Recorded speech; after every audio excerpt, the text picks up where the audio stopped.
Assalamualaikum warahmatullahi wabarakatuh.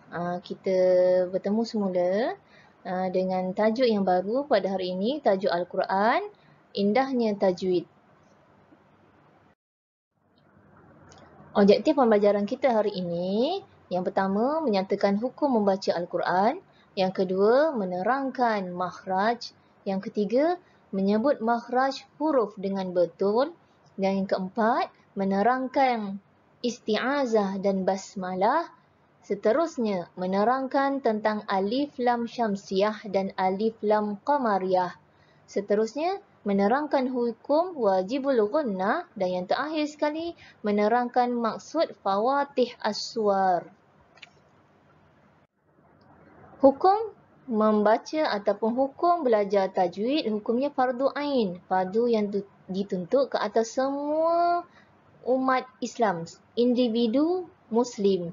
Kerana untuk membetulkan bacaan Al-Quran. Okey, kalau kita baca Al-Quran tanpa tajwid yang betul, maka takut berdosa nanti.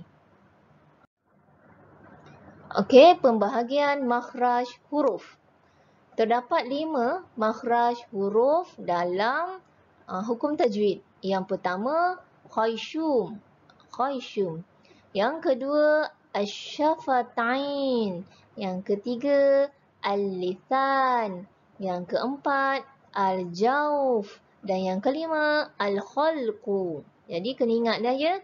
Khayshum, syafatain, al-lisan, al-jawf dan al-khalqu. Kita pergi makhraj yang pertama iaitu al-khayshum, iaitu pangkal hidung. Okey, nampak tak di gambar ni? Apabila kita menyebut huruf mim dan huruf nun, maka bunyinya akan keluar ataupun akan terasa getaran dalam hidung bila huruf mim dan huruf nun ini dibunyikan. Okey, contoh mim, in, okey, mim, huruf nun. Kita tak boleh baca ma. Ma tu tak ada bunyi getaran. Okey, jadi okey, kita akan terasa getaran di hidung apabila dibunyikan. Makhraj yang kedua ialah asy-syafatain. Asy-syafatain iaitu 2 bibir. Kenapa dengan 2 bibir ini? Apabila huruf ba, waw, fa dan huruf mim apabila dibaca akan berlaku muncung pada bibir. Contoh ba. Ba. Okey kan, bertemu antara 2 bibir. Waw. Waw. Wow. Okey. Mim. Mim. Berlaku pergerakan 2 bibir dengan memuncungkan fa. Fa. Ba. Ba. Okey. Makhraj yang ketiga ialah al-lisan, iaitu lidah. Kenapa dengan lidah? Okey, makhraj lisan ni apabila berlaku pergerakan lidah.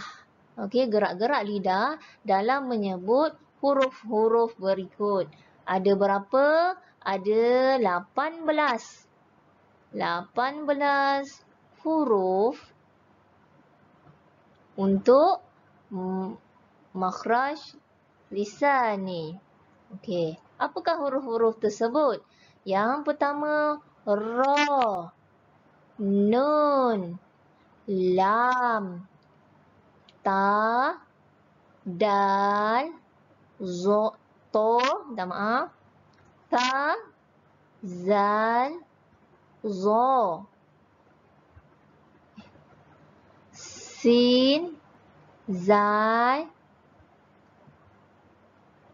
sod, dot, qaf, kaf, jim, shin dan ya. Okey, ada 18 huruf.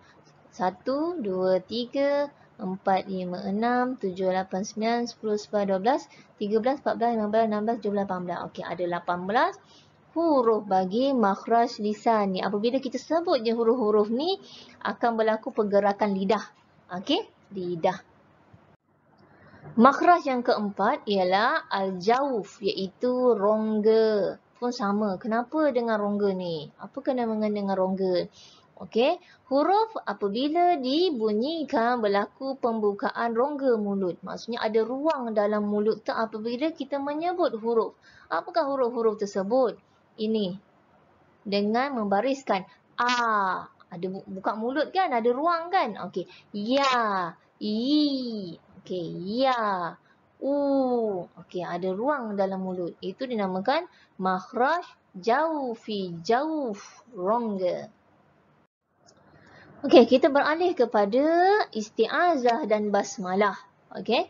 Isti'azah ialah ungkapan a'udzubillahi minasyaitonirrajim. Isti'azah, saya ulang balik, merujuk kepada ungkapan a'udzubillahi minasyaitonirrajim yang bermaksud aku berlindung daripada, aku memohon perlindungan daripada syaitan yang direjam, ataupun aku memohon perlindungan daripada syaitan yang direjam. Okey. Yang kedua, basmalah. Basmalah ialah merujuk kepada ungkapan bismillah. Bismillahirrahmanirrahim. Okey, sebab tu kalau dalam rukun mengambil wuduk dimulakan dengan basmalah. Jadi basmalah tu merujuk kepada bismillahirrahmanirrahim. Okey, seterusnya maksud bismillahirrahmanirrahim dengan nama Allah yang Maha Pemurah lagi Maha Mengasihani. Okey, benda dua ni memang kena hafal lah. Okey, hafal maksud-maksudnya supaya senang dekat dalam hati kita. Okey, isti'azah. Oh, a'udzubillahi minasyaitonirrajim. Aku memohon perlindungan daripada syaitan yang direjam. Basmalah bismillahirrahmanirrahim dengan nama Allah yang Maha Pemurah lagi Maha Mengasihani. Okey, wajib dibaca. Apa basmalah ini? Wajib dibaca pada permulaan Al-Fatihah. Okey, kebiasaannya kita kena bacalah sebab bismillah tu, okey, bismillahirrahmanirrahim menjadi ayat yang pertama dalam surah Al-Fatihah, maka kita bacakan dulu. A'udzubillahi minasyaitonirrajim. Bismillahirrahmanirrahim. Alhamdulillahirabbil alamin ila akhir ayat. Baiklah. Kita akan meneruskan pembelajaran kita pada hari ini, pada slide ini, iaitu tentang alif lam syamsiah dan alif lam qamariyah. Okey, pernah tahu tak? Okey, alif lam qamariyah dan alif lam syamsiah. Okey, kita pergi kepada alif lam syamsiah dulu. Okey, alif lam syamsiah ataupun huruf lam ditulis tetapi tidak disebut. Okey, huruf lam tidak berbaris. Huruf yang terletak selepas huruf lam dan dibaca bersyaddah. Ini, syaddah ni sabdu. Okey, contoh. Okey, kalau kamu tak hafal je punya huruf-huruf pun tak apa. Tapi kalau kamu kenal, okey, kenal sifat-sifat alif lam syamsiah, maka senang kamu identify, senang kamu tahu, oh ini alif lam syamsiah walaupun tanpa kamu mengetahui huruf-huruf alif lam syamsiah. Contoh, okey, huruf lam ditulis tetapi tak disebut. Kita tak baca alsa tak baca. Okey. Huruf lam tidak berbaris. Ada baris ke huruf lam kat sini? Tak ada baris. Tiada baris.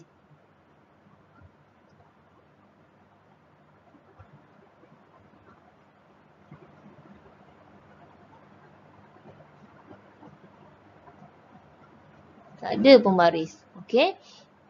Huruf yang terletak selepas huruf lam dan dibaca bersabdu.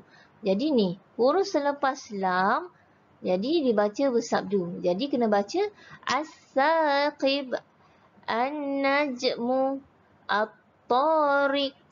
Okey, jadi kalau kamu nampak saja alif lam syamsiah biasanya huruf alif lam yang mana selepasnya ada sabdu. Okey, sabdu. Senang sahaja. Kita pergi kepada alif lam qamariyah pula. Okey. Okey, Ustazah tukar warna kuning. Alif lam qamariyah macam biasa, kamu tak hafal pun tak apa. Okey, kita kenal dulu dia punya ciri-ciri. Huruf lam ditulis dan disebut. Okey, ada alif, ada lam dan memang kita sebut. Maksudnya akan berbunyi al lah. Okey. Huruf lam akan sentiasa berbaris sukun. Okey, ni silap ni. Akan sentiasa berbaris sukun mati. Jadi, tanda mati. Okey. Huruf yang terletak selepas huruf lam, ia berbaris. Sama ada dia berbaris atas ataupun berbaris bawah ataupun berbaris depan. Okey, contoh macam ni. Mal qari'ah. Lam ni memang ada tanda mati. Okey, kita tak baca alif ni sebab hukum alif ni ialah hamzah wasal. Kita akan baca terus je daripada huruf yang di hadapan. Mal qari'ah. Huruf qaf ni dia berbaris. Okey, senang kata tak kisahlah dia baris apa. Yang kedua ni al-qari'ah. Kenapa kita kena baca yang pertama ni al? Sedangkan yang tadi tu tak boleh. Tak ada baca ma'al-qa. Sebab ini kita andaikan hamzah wasal ni tiada. Okey. Yang ni sebab di permulaan ayat. Jadi kita kena berbariskan dia. Bukan saja baris. Kita tengok rules yang pertama. Huruf pertama. Huruf yang kedua. Huruf yang ketiga. Apabila huruf yang pertama, huruf yang ketiga berbaris atas, maka huruf yang baris yang pertama, pada huruf yang pertama kita kena bariskan atas. Sebab tu baca al-qari'ah. Okey, yang sebelum ni, Ustazah pandang balik Okey, yang sebelum ni, kenapa kita tak baca macam tu? Sebab memang dah didatangkan baris sebelum ni. Terus je baca. Mal qari'ah. Takkan kita nak baca ma'al? Salah. Okey, terus saja. Mal qari'ah. Al-qari'ah. Okey, jadi alif lam qamariyah merujuk kepada alif lam yang bertanda mati. Alif lam yang bertanda. Lam tu mesti ada tanda mati. Kalau alif lam syamsiah tadi, apa? Alif lam tu memang tak bertanda apa-apa tetapi ada sabdu huruf selepasnya. Okey, seterusnya wajibul gunnah, wajib dengung. Apakah wajib dengung? Mim dan nun. Mim dan nun. Ini namanya hukum wajibul gunnah. Wajibul gunnah ialah huruf mim dan huruf nun yang bersabdu. Dua ini sahaja yang bersabdu. Bersabdu tu macam mana? Yang ada W kecil itu. Bersabdu. Okey, cara bacaan wajibul gunnah ialah dengan menekankan suara pada huruf mim dan nun disertai dengan dengung dua harkat. Mimma, mimma, inna, inna. Okey, kita tekankan sikit dan dengung. Contoh bacaan. A'udzubillahi minasyaitonirrajim. Bismillahirrahmanirrahim. Qul a'udzu birabbin nas, malikin nas, ilahin nas, min syarril waswasil khannas, allazi yuwaswisu fi sudurin nas, minal jinnati wan nas. Okey, banyak hukum ataupun wajibul gunnah, alif lam qamariyah, alif lam syamsiah. Okey, macam ni. An-nas bin nas ini dinamakan alif lam syamsiah.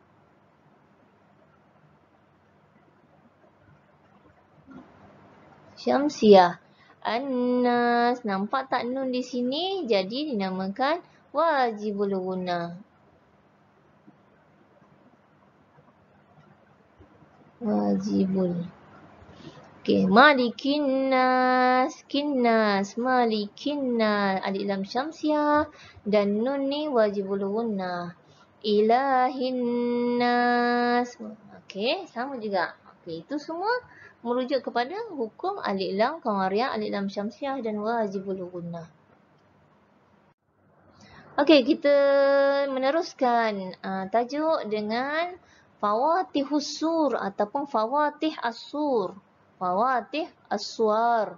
Okey, yang dimaksudkan dengan fawatihu ialah kata jamak yang diambil daripada kalimah fatihun yang bermaksud pembuka.